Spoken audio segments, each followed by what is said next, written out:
آخری ہتھیار قسط نمبر 14۔ تم سنگین غلطی کر رہے ہو۔ کیا مطلب سنگین غلطی؟ دوستوں کے ساتھ انجوائمنٹ سنگین غلطی کے زمرے میں کیسے سکتی ہے؟ گناہ کی طرف اٹھنے والے بدعمل قدم کو انجوائمنٹ کی چادر میں چھپا کر تم بری ذمہ نہیں ہو سکتے۔ او مائی گاڈ، تمہارا لیکچر کبھی ختم نہیں ہوگا۔ میں پچھتا رہا ہوں اس گھڑی کو جب تمہارے نام پر آمین کہا تھا۔ بھول رہے ہو، میں ازل سے تمہارے ساتھ ہوں۔ آمین کہنا ہی تمہارے حق میں اچھا تھا۔ میں تمہارا خیر خواہ ہوں، تمہیں غلط راستوں کا مسافر بنتے نہیں دیکھ سکتا۔ میں کسی مقتل گاہ نہیں جا رہا، نہ ہی ڈاکہ زنی کا ارادہ ہے۔ ہاں، مگر تم طوائف کے پاس جا رہے ہو، گولان کی پہاڑیاں اور بوڑھے جن کی باتیں تم بھول رہے ہو۔ تم غلط بول رہے ہو، میں کچھ نہیں بھولا۔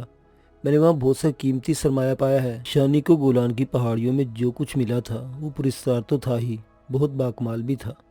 وقتی رخصت بوڑھے جن نے اسے 3 حیرت ناک تحفے بخشے تھے۔ یہ روشن نواز ہے، اسے ہمیشہ روشن رکھنا، اس کا حسن کبھی مان نہ پڑنے دینا۔ اس کا روشن دیا جب تک جلتا رہے گا تمہاری دنیا و آخرت سنورتی رہے گی۔ یہ ہم نواز ہے، یہ تمہیں آسمان کی وسعتوں سے لے کر زمین کی گہرائیوں تک پہنچائے گا۔ یہ تمہیں تم سے پہلے منزل کا پتہ پہنچائے گا، مگر یہ از خود کچھ نہیں، تم نے خود اس سے کام لینا ہے۔ جب تم اس سے کام لوگے تب یہ تمہارے پہنچنے سے پہلے منزل کا پتہ دے گا۔ میں سمجھا نہیں؟ سمجھ جاؤ گے، رفتہ رفتہ سب جان جاؤ گے۔ اگر آپ بتلانا پسند کریں تو میں تھوڑی سی تفصیل جاننا چاہوں گا، کیونکہ میں بہت الجھ گیا ہوں۔ تم جس منزل کے لیے سفر کا ارادہ رکھتے ہو، ہم نواز منزل کی آگاہی ابتدائی سفر میں فراہم کر سکتا ہے۔ میں پھر بھی نہیں سمجھا۔ تم اب سے کچھ ہی دیر بعد پاکستانی سرزمین پر ہوگے۔ ہم نواز کو حکم دو، یہ تمہیں وہاں کے حالات کی مکمل رپورٹ لا کر دے گا۔ اوہ، شانی کے ہونٹ حیرت سے سکڑ گئے تھے، آنکھیں ناقابل یقین حیرت سے پھیل گئی تھی۔ یہ کیسے ممکن ہے؟ الفاظ کا خروج وہ مشکل ہو پایا تھا۔ آزمائی شرط ہے، بوڑھے جن نے فراخ دلی سے کہا۔ شانی نے ہم نواز کو حکم دیا، میرے گھر کے حالات کا پتہ کرو۔ 5 منٹ بعد ہم نواز نے اسے وہ بتایا جو اس نے گھر میں پہنچ کر دیکھا تھا۔ اس کا مطلب ہے ہم نواز مجھے مستقبل کے حالات بتا سکتا ہے۔ شانی نے متجسس لہجے میں پوچھا تھا۔ مستقبل اندھا کنواں ہے، غیب ہے، نظروں سے اوجھل، اور غیب کا علم صرف اللہ تعالیٰ کو معلوم ہے۔ ہم نواز تمہیں مستقبل کا نہیں، حال کا احوال بتائے گا۔ اس نے بھی جو کچھ بتایا ہے یہ حال ہے، مستقبل نہیں، کیونکہ تمہاری ممی اس وقت کنزا کے ساتھ لون میں بیٹھی ہیں، مگر 5 منٹ بعد جب تم وہاں پہنچو گے کہاں ہوگی یہ ہم نواز جاننے سے قاصر ہے۔ شانی کو یہ انتہائی پراسرار اور عجیب و غریب اضافی صلاحیت ملی تھی۔ یہ عاصم نواز ہے، اس میں بامسمہ روکنے اور ٹوکنے والی اس کی بری عادت ہے، مگر اس عادت کو برداشت کرنا، جہاں روکے رک جانا، جہاں اجازت دے چلے جانا، یہ ہٹ دھرم اور ضدی ہے۔ اس کی ضد سے چڑ محسوس نہ کرنا۔ یہ تینوں ہم وقت تمہارے ساتھ رہیں گے، تمہارے سوا کسی کو نظر نہیں آئیں گے۔ ان سے میرے بتائے گئے طریقے سے کام لیتے رہنا، مخالفت سے حتی المقدور پرہیز کرنا، اور کبھی عاصم نواز کو مرنے نہ دینا۔ روشن اور ہم نواز تو ٹھیک ہے، مگر عاصم نواز تمہیں اسے قبول کرنا ہوگا۔ کلاس میں ٹیچر نہ ہو تو بچے کلاس روم میں دھما چوکڑی مچا دیتے ہیں۔ نظم و ضبط برقرار رکھنے کے ٹیچر کی موجودگی ضروری ہوتی ہے۔ یہ تمہارا ٹیچر ہے۔ ہاں، البتہ ایک وقت آتا ہے جب اسے موت آ جاتی ہے، تب یہ خاموش ہو جاتا ہے، روکنے یا ٹوکنے سے دور ہو جاتا ہے۔ کوشش کرنا اسے مرنے نہ دینا۔ شانی کے جسم میں جہاں کیمیائی تبدیلیاں رونما ہوئی تھیں، وہاں رجحانات اور طبیعت میں طغیانی نے سر اٹھایا تھا۔ پڑھائی سے دل ویسے بھی اچٹ گیا تھا، برداشت کی حد بلڈ پریشر کے مریض جیسی ہو گئی تھی۔ کالج کے آخری دن اس نے 2 لڑکوں کی خوب پٹائی کی تھی۔ اس جھڑپ میں چیٹی کسی پھرتی سے لڑا تھا، ہرن کی طرح کلانچیں بھری تھیں۔ بدِ مقابل اس کے جسم کو چھونے سے قاصر رہے، جبکہ اس نے لاتوں، گھونسوں اور فلائنگ کک سے منٹوں میں انہیں چاروں شانے چت کر دیا تھا۔ وہاں جمع ہونے والا مجمع پر سکتہ طاری تھا، خصوصاً اس کے دوست ولید، احمد، اظہر وغیرہ اسے یوں لڑتا دیکھ کر حیرت سے دانتوں میں انگلیاں دبائے کھڑے رہ گئے تھے۔ جن لڑکوں کی شانی نے ٹھکائی کی تھی وہ کالج کے پھڈے باز گروپ میں شامل تھے، جنہوں نے شریف لڑکوں کی زندگی اجیرن کر دی تھی۔ جب وہ در سے کرا رہے تھے تب کالج کے لڑکوں نے شانی کو کاندھوں پر اٹھا لیا اور خوب نعرہ بازی کی تھی۔ یوں شانی نے کالج بڑی شان سے چھوڑا تھا۔ شانی کے دوستوں نے اس میں لڑنے کی خاصیت بھانپ لی تھی، اس لیے جب شانی ان کے ساتھ ہوتا تو وہ بلا دریغ ہر مشکل جگہ گھس جاتے تھے۔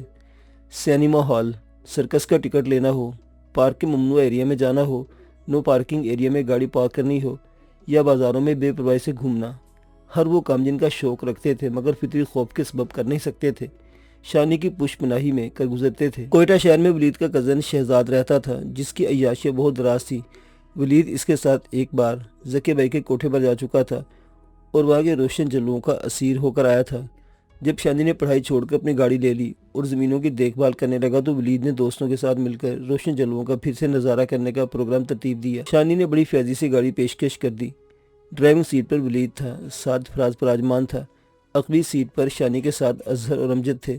عاصم نواز نے حسب عادت شانی کو روکنا شروع کر دیا تھا۔ شانی، تم مسلمان ہو، مسلمان جانتا ہے کہ کوئی چیز شاید اسے بری لگے مگر اس کے حق میں بھی ہو، اور عجب ہے کہ ایک چیز اسے بری لگے اور اس کے لیے مضر ہو۔ خدا ہی بہتر جانتا ہے، وہ نہیں جانتا اس لیے وہ اللہ تعالیٰ کے احکامات مانتا ہے۔ جسے تم انجوائمنٹ کہہ رہے ہو اور تفریح کا نام دے رہے ہو، یہ تمہارے ٹھیک راستہ نہیں۔ اب بس بھی کرو پلیز، شانی نے زی ہوتے ہوئے کہا۔ شاید اس کی آواز کچھ بلند ہو گئی تھی۔ کیا ہوا شانی، تم کیا کہہ رہے ہو؟ کچھ نہیں یار، شانی نے سنبھلتے ہوئے جواب دیا۔ پھر موضوع بدلنے کی خاطر ولید سے بولا، یار ولید CD پلیئر تو آن کرو، کیا بور سفر گزر رہا ہے؟ ولید نے مسکرا کر آئینے میں دیکھا اور ہاتھ بڑھا کر CD پلیئر آن کر دیا۔ گاڑی میں جدید میوزک کا شور گونجنے لگا۔ میوزک کے زیر اثر ولید نے ایکسیلیٹر پر دباؤ بڑھا دیا تھا۔ اوہو، اظہر نے چہک کر نعرہ لگایا، یہ ہوئی نا بات۔ شانی نے اس کا ساتھ دیا۔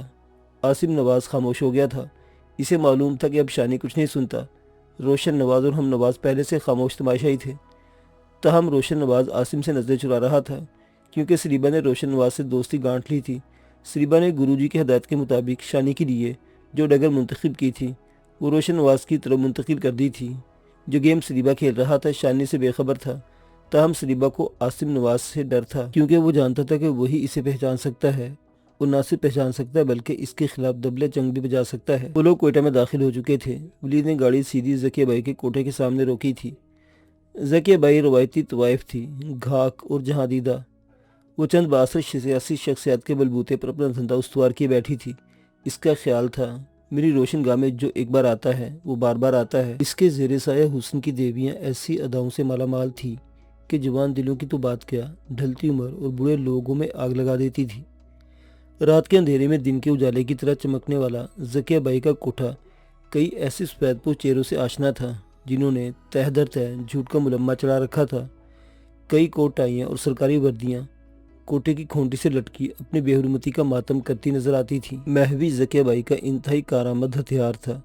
مہوش کا سڈول جسم ڈھولک اور طبلے کی تھاپ پر گھنگرو کے ساتھ جب تھرکتا تھا تب حاضرین محفل کے دلوں پر بجلی بن کر گرتا تھا۔ ترستی نگاہوں والے اسے آہیں بھر کے دیکھتے اور بھری ہوئی جیبیں خالی کر کے جاتے تھے۔ ذکیہ بائی گھاک کاروباری عورت تھی۔ وہ جانتی تھی طوائفوں کی دنیا میں خوبصورت لڑکی کو جس قدر پردے میں رکھا جائے اس کی قدر و قیمت بڑھ جاتی ہے، لہذا مہوش مہینے میں ایک بار صرف اپنے فن کا مظاہرہ کرتی تھی اور وہ خاص دن ہوتا تھا۔ اس دن ذکیہ بائی کی تجوریاں نوٹوں سے بھر جایا کرتی تھی۔ اس دن کوٹھے پر خصوصی محافظوں کا انتظام کیا جاتا تھا۔ وہ جسم فروشی کے غلط دھندا میں ملوث تھی مگر سیاسی، سماجی، تجارتی اور اعلیٰ سوسائٹی میں اثر و رسوخ رکھتی تھی۔ انسانی گوشت کے بھوکے کئی بڑے نام اسے اپنا باس سمجھتے تھے۔ ولید کے میت میں جب وہ لوگ اندر داخل ہوئے تو ذکیہ بائی نے خالص کاروباری مسکراہٹ کے ساتھ ان کا استقبال کیا تھا۔ آئیے آئیے زہ نصیب، آج ہمارے بالا خانے کی رونقیں دوبالا ہو گئی۔ ہم خوش قسمت ہیں کہ اتنے خوبصورت نوجوانوں نے رونق بخشی ہے۔ ولید کے علاوہ سبھی اس رنگین دنیا سے ناآشنا تھے۔ ذکیہ بائی پہلی نظر میں پہچان چکی تھی۔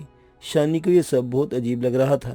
وہ حیران تھا جب ولید نے ذکیہ بائی کے ساتھ بے باک جملوں کا تبادلہ کیا۔ ذکیہ بائی 40 سال سے اوپر کی تھی۔ ہاں، میک اپ کی بھرمار نے عمر رفتہ کو روک لگانے کی کوشش ضرور کی تھی۔ آپ لوگ خوش قسمت ہیں بابو، آج ہمارے کوٹھے کی جل پری مہوش کا شو ہے۔ تم لوگوں کو قسمت نے کیا مناسب وقت سونپا ہے۔ شانی، اظہر، امجد اور فراز وہاں کی رونقیں دیکھ کر حیران تھے۔ ولید بابو، آپ دوستوں کو لے کر ہال میں جاؤ، سرزندے وہاں پہنچ چکے ہیں، ہماری جلوری بھی جلوہ افروز ہونے والی ہے۔ ہال کافی بڑا تھا۔ مناسب ڈیکوریٹ سامان، برقی کمکموں اور قیمتی فرنیچر سے اس کی خوبصورتی میں گراں قدر اضافہ کیا گیا تھا۔ 3 طرف گاؤ تکے لگے ہوئے تھے، ایک طرف قیمتی صوفے اور شاندار کرسیاں بچھی ہوئی تھیں، سبز قالین کے ساتھ چمکدار پردے جن پر عطر کا چھڑکاؤ کیا گیا تھا۔